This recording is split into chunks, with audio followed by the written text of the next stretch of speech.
friends, I'm Joan, and today I'm finally back. I know it's been a minute since I released a video. I was uber busy last month, and work has been really exhausting, and I got like 2 cold sores this month. So I just decided to take a little break because I've been doing this for a little over a year now.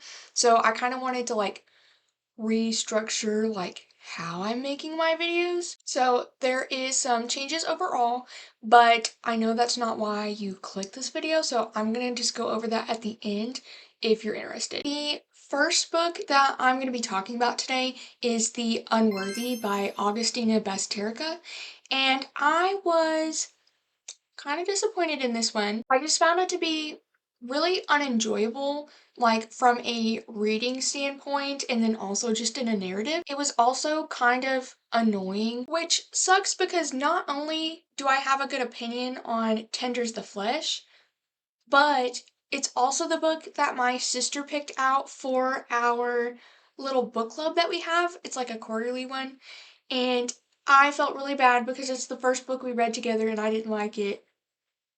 But she did kind of get me back a little bit because I chose The Hounding for mine and she cannot even get into it. So that's my bad. So we are following an unnamed narrator that is essentially like writing notes to us on like whatever she can find with whatever she can use as ink.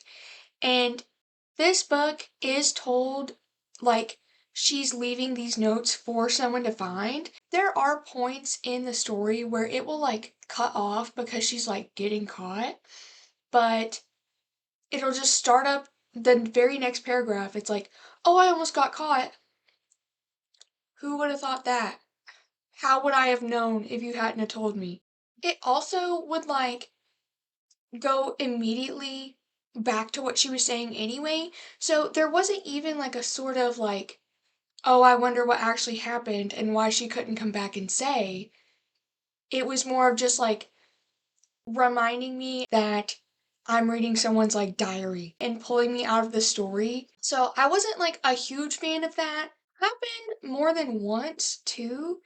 And it's not a very long book, so it just felt really jarring with like no real narrative payoff. Like, I just felt like interrupted, if that makes sense. Another thing I wasn't a huge fan of was the characters, and so the synopsis sets us up in like a climate change dystopian type setting, but I am going to use setting very loosely because it felt more just like a backdrop. So like something about the climate caused the world to go into like an apocalyptic setting, and so there's this monastery where the main narrator and this like nunnery are staying. And so it's like if they stay there, they're safe from the outside world, except for like alleged acid rain. They are trying to become one of the enlightened. So in their group, they are the unworthy. And so they are just one step up from the servants who are seen as like sinful. So they're very not like safe from each other because the whole point of being unworthy is to give enough like sacrifices, which in this setting are just brought by like bringing pain to people and like maybe making others feel awful. And that is the sacrifice that like allegedly keeps this acid rain from pouring in on them.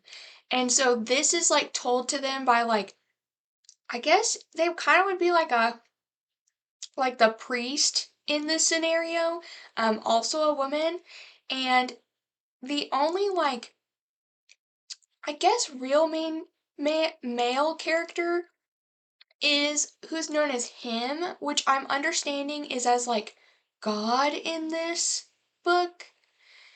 And obviously, the synopsis is making this out to be like a tale on women and the oppressive nature of religion, but they do these things to become enlightened and to basically elevate themselves in the next step, like closer to God.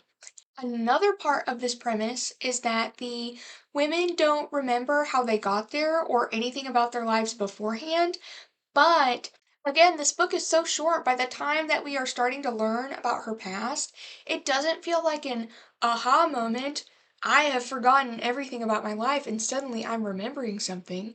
It's more like just a natural progression of the story, even if that hadn't been a plot beat. Like, another thing to go off of how Bazterrica decided to write this, I think it really would have benefited from being like a third person perspective because we are being told how this character is feeling in a very detached sort of way. And so in that, it's like, so she's telling me that she went through this like traumatic event after traumatic event after traumatic event, and she's like so like uncontrollably upset.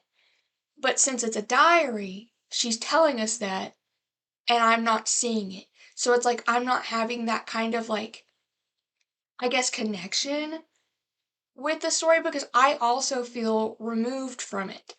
A big part of her backstory are like the Tarantula Kids, which she calls their group by a couple of different names. Every time she brings them up after telling you that she was the only survivor in this group of kids after the apocalypse started, after she lost her mom, and instead of like maybe expanding on the I have forgotten these personal grief and awful details of my life, here I am obtaining them back, thinking about these kids personally, like, I can't believe I forgot this, or I remembered that this had happened to us, something to make them more human and make them more important to the story. Like, I know that sounds funny to say, but they really were just so flat that they didn't even have to be in there and it would have been the exact same story. Not only would maybe having like a flashback and remembering something personal about them like add more to the world and the character that we're trying to learn about, but it would also give her more of a reason to have this like grief fueling her some kind of rage or like upset at the state that they're currently in at the monastery. And so it just felt really unsatisfying in that way. And like, even with the religious elements, it's like, oh, obviously, it's like women will cause each other pain to uplift the man in religion. And it's like the events of the book, instead of like trying to expand on that or I guess explore it, it more just shows things to shock you and it desensitizes you to it, which is something that I was not a huge fan of in Tender as the Flesh. It had just felt like the events were there to make me feel icky and make my jaw drop, but like if that's every single thing that's happening, nothing is going to mean anything. Like the baseline is too high. Another thing I want to say about it being in like a diary type setting is she will write a word, cross it out, and then put another word there. But I still don't super understand the point of it because the one that comes to mind is she'll cross out like woods and she'll put trees or something. And it's like, okay. But it happened enough that it was just like annoying again. But the other one that I wanted to point out was so there's also a group called The Chosen, and they have like a more magical, like, aura to them. So, like, they are typically disfigured in some way. So, like, they'll have their eyes gouged out, their eardrums are punctured, their tongues are cut out, in order to somehow, like, translate messages from God. At least that's how I understood it. And so in the pages that she's writing, she will say like they're mutilated and cross it out. And it's like, okay, so instead of letting me come to my own conclusions about who these chosen are and why they are in the roles that they're in this religious setting, it's just like they're introduced as these like creepy but also godly beings. And so I was really interested in like how they fit into the narrative. And then the character is just like, oh yeah, they're mutilated. It's like, okay, so this was done to them. And you could possibly be chosen to do that because she didn't want to be chosen. So it's like, it kind of just cut the tension for me. I don't know. I just didn't really like getting like spoon fed a whole bunch of the narrative. This could just be because maybe I am not a first person diary style narrative type of person. So that's all I'm going to go on with that one. I feel like I'll just repeat myself if I go on about any more. Now we're going to be moving on to Molka by Monika Kim. And so I was so incredibly excited to get this arc. Depending on when I finish this video, it comes out tomorrow as of filming today. And I think it also might have had a little bit of the reason on why I wasn't enjoying The Unworthy. So, like, I was in line and it was a really long line, so I decided to, like, read on my phone while I was waiting. And so I didn't have The Unworthy with me because I have a physical copy of that. And I decided to go ahead and just glance at Molka because I had gotten that as an arc. And I ended up being like so incredibly excited to read it that I honestly couldn't wait to finish and be done with The Unworthy to get to that book.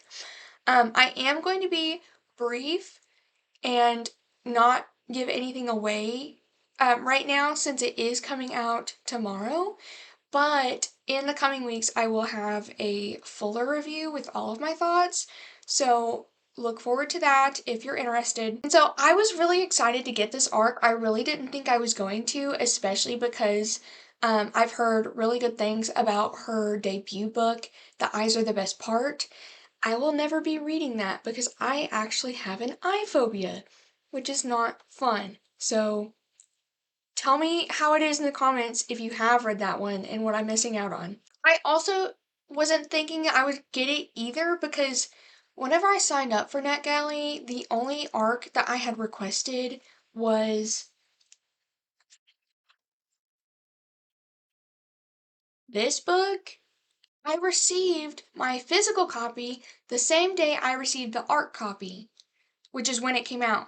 So I didn't end up like doing a review for NetGalley, and that made me have a 0%. And so I was pleasantly surprised to receive this one, and I did my due diligence. You can find my review on Goodreads right now.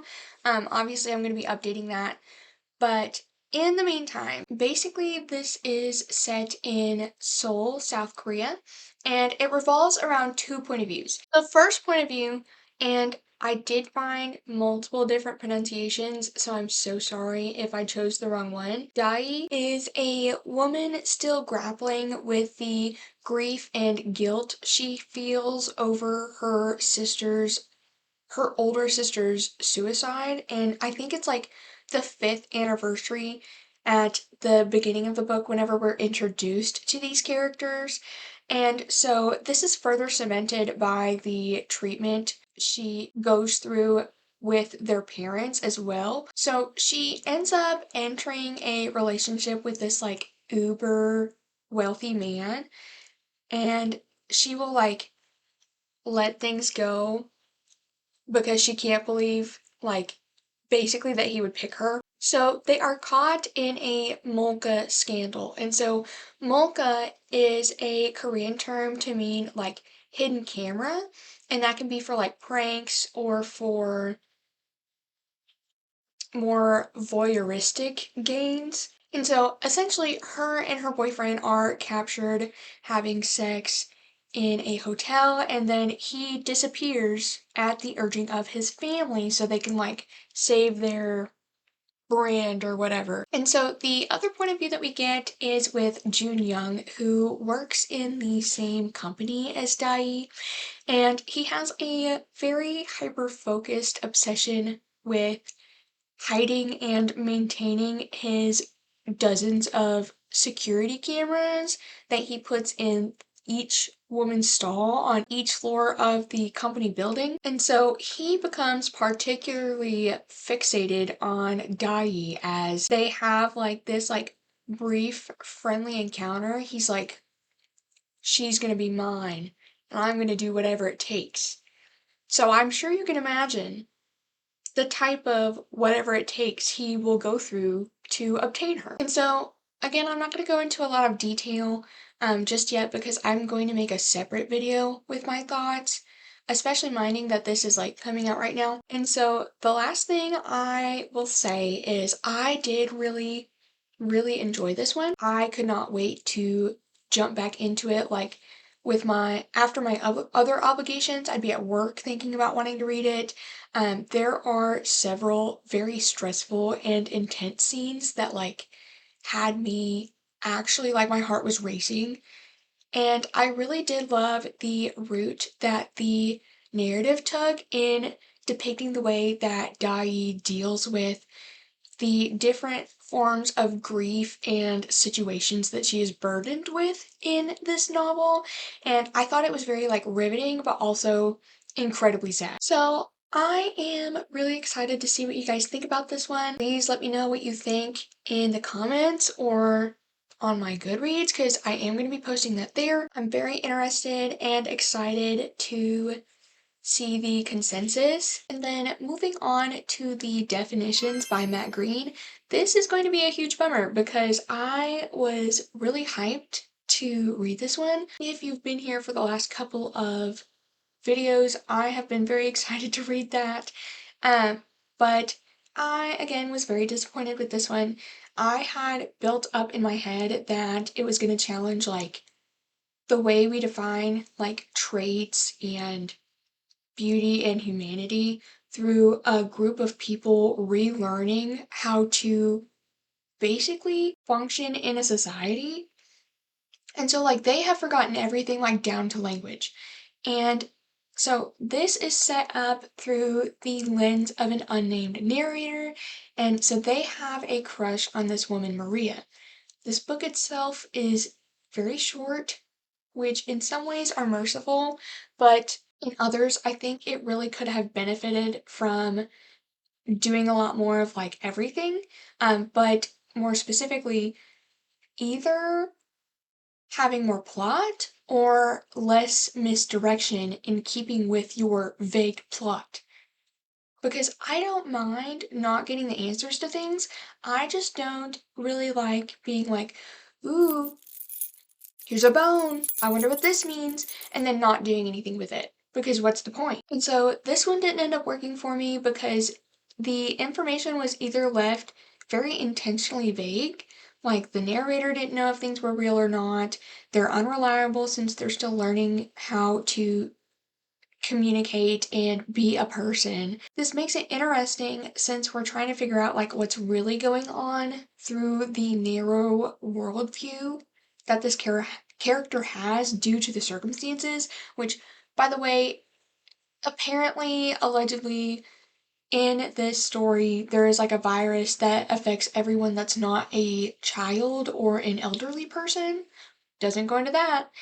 And makes it to where if you contract it, you basically forget everything about being a person, which also doesn't get into the really nitty-gritty specifics either, because if you are having to relearn language and relearn like how to be a person, would you not like basically be a baby? I just don't understand I don't understand how they got to the point where we first started in the book with like their classes and stuff, because it doesn't really feel like they're learning to be a functional person. So on another hand, the narrative could also be used to challenge like what words mean and in what ways they can be like twisted or turned around or manipulated. Nope. What you get instead is the narrative going, there's a rumor that this facility may not be telling us the truth. And then you hear nothing else because the narrator thinks about it for a second and then is like going back to, I love Maria so much. They're trying to see like what love means, I guess. It's just so stunted. That's the best way that I can describe it. And so like the patients, they're all like injected with dye periodically to get like their brain scanned or something. And then they have to take these classes and get a certain amount of credits to be able to be allowed to re-enter society with or without their original memories. And so we never really see anything about that either. If you're wanting to give me a world that is like vague and threatening in its vagueness, that's fine and I appreciate that. And I, who have never known men, did that amazingly. But if you're going to give me that kind of world, I would have preferred to be able to investigate what I think is happening myself with these things that you have given me to know without trying to direct me towards it and then intentionally not revealing anything else. Because that just makes it very annoying to read because it's giving me this sort of expectation that you're not going to deliver on. Like, I feel like it's very different if you're just giving me, you know, the information about the world and what they're dealing with and whatever little details without specifically having a character come up and go, there's something going on. Okay, what? Like, the narrator does not care. So why would I? And so since this book has been out for a few months at this point, I am going to be going into like greater detail. So later in the narrative, the narrator and Maria get into a fight, and then Maria refers to the narrator as a she, which this makes them very upset and angry. And like at this point, I was thinking like, oh, we're gonna get an exploration on the language that we use around gender and what identity means and like the fluidity of humans. And nope, nope, it just makes them angry and there's no further speculation at all. What it does give in relation to language is like the odd classes the narrator mentions that they take, or like these little rules that don't really make sense. So like some rules are based on physical attributes, like beauty or tallness, and nothing is ever explained about this either, except kind of for beauty. So basically, if you are beautiful, you will be called on less in class, even if you're the only one to raise your hand, because they don't want you basically to like get a big head or whatever. And like, I guess maybe this could be so that the group does not develop this sort of or enforce this sort of like aesthetic preference in the community around them, but it doesn't really make a lot of sense either because they know that Maria's not getting called on because she's pretty. A class that I do remember loosely because I did read this in like February? January? There's a class for like tall people to like work on controlling their aggression. And what is that even trying to say? Because it doesn't make a lot of sense to me. And I could be misquoting because I've not looked at the book since. Like, I borrowed it from the library. So, like, I just remember not really understanding what the point of it was or what it was trying to say. I felt like that would have been a good place to have some kind of commentary on how, like, people of color, especially Black people, they're more likely to be called aggressive when they're being like not completely pleasant, but that's not even like a conversation at all in this. The only like linguistic differences it really goes into is like the definitions between a chair and a bench or a stool or something, which I feel like I've read before or I've heard that same like conversation before. Like, obviously, I have no idea where even to start looking for that. Another weird thing is that the narrator will describe the show Friends to you and will tell us that a lot of people at the center will change and pick a name with a character that they like identify with. So there's a lot of like Chandlers and Phoebes and Monikas and whatever, which could be more interesting if you're trying to show how people will identify themselves with different characters or caricatures on different kinds of media and like what that would say. But again, that's not that's the only reason that it's in this book, is to tell us that that's why people are picking their names. So I don't know why I needed a summary on what Friends is. A stunning, intimately told story about what makes us who we are. The definition examines the limits of language, the power of human connection, and the ways the human spirit can flourish even under the most oppressive conditions. Where? Like, I don't know how to convey to you.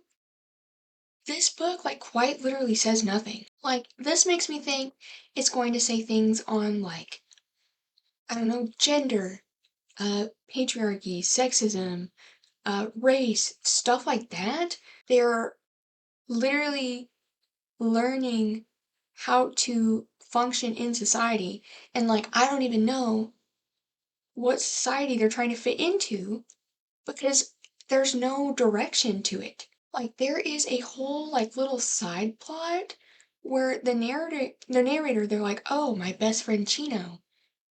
Is he really your best friend if you're noticing that he's being, like, so Chino's the one that was like, there's something weird going around here. I think they're lying. And so, like, he tells them that.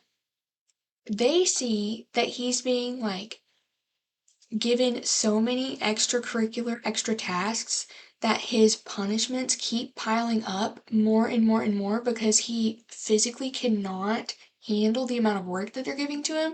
Like, he's exhausted physically, you can see it, and you're not more worried about that. Instead, you're still thinking about Maria and what you're gonna do when you get out of there with Maria. There are no answers. There is no satisfaction. I was just really disappointed. That's what I'm gonna leave it at. I can't talk about it anymore. And so the next book that I have for you is The Shards by Bret, Easton, Ellis.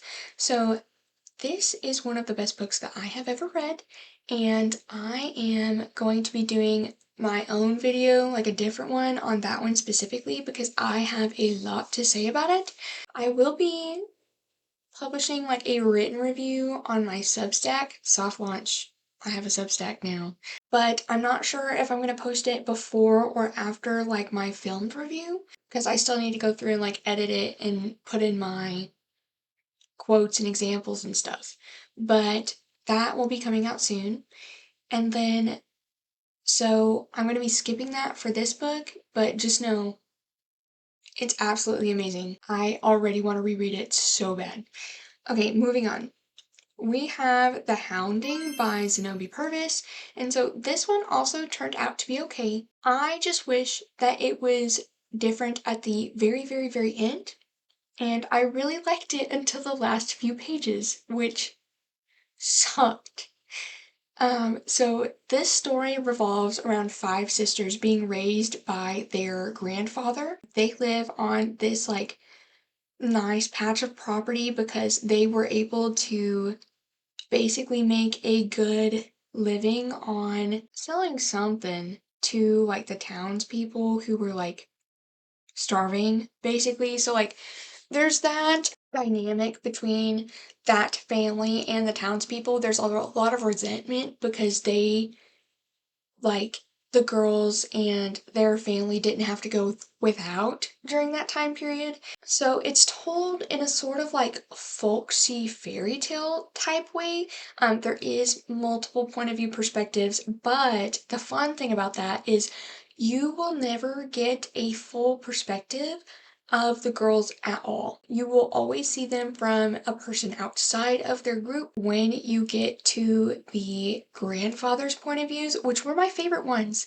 I loved his chapters. He is literally blind, and so while he is the closest person to them, he still is not able to really give us a clear picture of what they're going through because he can't see them and they're being very secretive. And so I thought that was a really fun and interesting way to tell this story, especially with just having your subjects so kind of like far out of reach from the reader. Like with the grandpa's chapters, they were like so especially vivid because he can't see, and so he relies a lot on like scent and touch and sound to really understand or try to understand what's going on.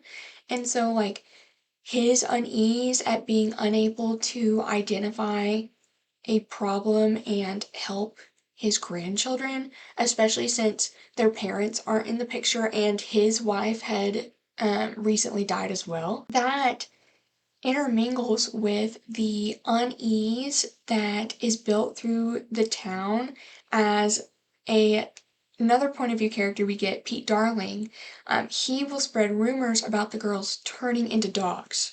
I also did love how when there's a character that does get close with the eldest girl, Anne, and I thought it was really cool that once he is so close to them, we actually don't really get his point of view that much anymore, except for I think one more time, but it's not even like with Anne at all. So they are still very mysterious. We still really don't know what's going on with them, and I really love that aspect of this story. So I did really enjoy this story, like I said, up until the very last couple of pages, and so I'm gonna put a spoiler warning here because I'm literally going to be going over the last couple of pages.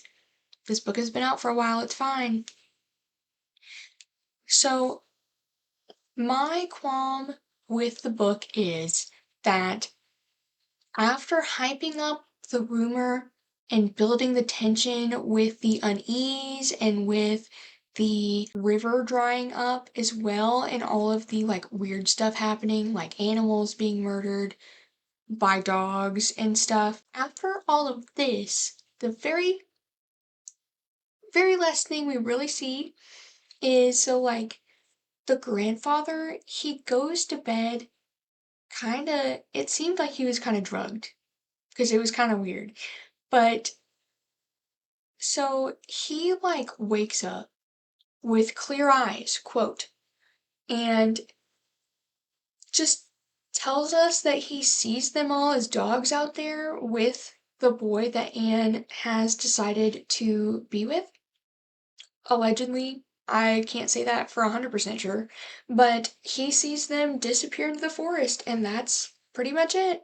And so, like, there is some plausible deniability to this. Obviously, he could have dreamed it because he is blind, and he does wake up blind the next morning to find them gone. I feel like that in itself, like, vetoes the rest of the book, I guess, because, like, now that we, like, know they're dogs, it changes the rest of the narrative because, so, like, originally, Pete Darling, he's an alcoholic, he's a ferryman, and so he's getting increasingly frustrated and basically, like, turns his anger, like his helplessness into anger against these girls because they disrespected him, namely Anne. So basically, he was ferrying them across the river, and he decided he would basically hold them hostage and stop the ferry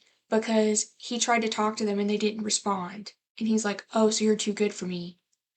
And she, like, not necessarily called him on it because she didn't really say anything, but she jumped. So Anne, the oldest one, she jumps into the water to cross because she's not going to deal with it. And so that makes him very upset because he feels like disrespected from it. I really would have just rather not knowing because I thought that was the fun of the book is figuring out if I think they are or not. I guess that does sound kind of silly, but that's how I feel about it. On the other hand, I did still like this book. Like, the narrative also has a little subplot where it shows how, like, being a man and, like, toxic masculinity harms men as well. Like, it ostracizes more, like, effeminate men who don't enjoy the violence and,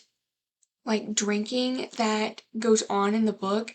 Like, the men will go to a tavern and then literally stomp an animal to death and then make fun of someone for not liking that. Like, I did like that aspect of it. I just, like, want to stress that I did like this book. The characters were distinct and interesting. The story was beautifully written and very well paced and interesting. And it literally was just that last couple of pages. Like, my other beef is you really don't have to even change the ending at all. Like, maybe he still wakes up with clear eyes and he, like, hears something that could be mistaken as, like, paws or 4 legs instead of 2 legs in the forest, or maybe seeing a paw and a foot disappearing into the forest. Like, I just didn't like that part because, like, it makes it to where Pete Darling, the alcoholic that believes he's been visited by angels multiple times, that told him to marry this allegedly materialistic woman, at the same time that the way he makes money, ferrying people across the river's drying up and no one needs him anymore. You're telling me that guy was right and he could be justified in his anger with what happened in the book? Because he escalates the rumors and he demonizes the girls because they act different than he wants them to. Like, it changes the question from, are these girls capable of what he's saying, to which rumors are true and which are fabricated. I just don't find that as interesting. Like, I liked it, but in my brain, I'm just gonna change that last part. Let me know what you guys thought about the end, though, because I could see, like, it could be satisfying to, like, get the answer at the end. Usually I'm complaining about not getting an answer to something. So, like, it does feel kind of funny to wish that this one was actually vague instead of giving me the answer. Anyway, we're gonna move on. Another book that I finished was Less Than Zero, also by Bret Easton Ellis. I think I am gonna add this one into the video I'm gonna do on the Shards because I read his debut novel after I finished the Shards, which is his newest novel, and I think it'll be really interesting to approach the review under the lens of both, if that makes sense, because I saw a lot of the shards in his debut novel, like almost to the point where I was mistaking Clay for Bret from the book, and they go over like the same types of like explorations, but I'll expand more on this later if you're interested. I still am going to be doing like wrap-up videos, but I'm wanting to do them a little bit differently and take a little pressure off from trying to come up with other video ideas because I've realized I really just don't have that many things I'm wanting to do. And so putting all of my books into one wrap-up video is kind of, I think, stunting me a little bit. Like, I'm not on social media that much. I quite literally only have Substack and YouTube. So I'm not always in the know on drama. I thought about maybe doing like reading vlogs, but I don't really like filming in public spaces, like in the stores, but I do like the body doubling, so I think I might keep doing some of those and maybe make my own little music for it too. I think that would be cute. So in lieu of doing like a single video wrapping up all of the books that I read previously, I might still have some where I'll go over like more than one, especially if they're books where I don't have a lot to say about them. But I have really been interested in like increasing my analysis skills, especially since I don't feel like I retained a lot from my college degrees. and I kind of want to get those back. I'm definitely not going to do a single video per book all the time, but I think I will if I'm like really interested in it and if I find that I have a lot to say about something. So I'm hoping this helps work out my brain and my creativity, especially since I'm trying not to like pressure myself to read a certain amount of books per year. It's been making me really neglect like the big books I've been wanting to read or the series I've been wanting to read. And so I think spreading them out will just be a lot more fun. Um, One thing to note, not every book that I read and review will be cross-posted on my Substack, but I'll definitely let you guys know and link it whenever I do have one. So that's what I've been thinking lately. And so other than that, I've just been procrastinating picking up Lost Souls Meet Under a Full Moon. So I think I'm just gonna wait to read that one and go ahead and pick up something else. I'm not sure what it is, so I don't have a spoiler for you right now, but I really hope that you'll come back and see me in my next video because that is hopefully going to be coming out soon, especially with how I'm restructuring. If you like this video, please like and subscribe. It would really help. We are almost to 50 subscribers, so I'm very excited and very glad that you guys are here. As always, thank you for being here. I hope you guys had fun and I hope you have a good day, and I'll see you in the next one.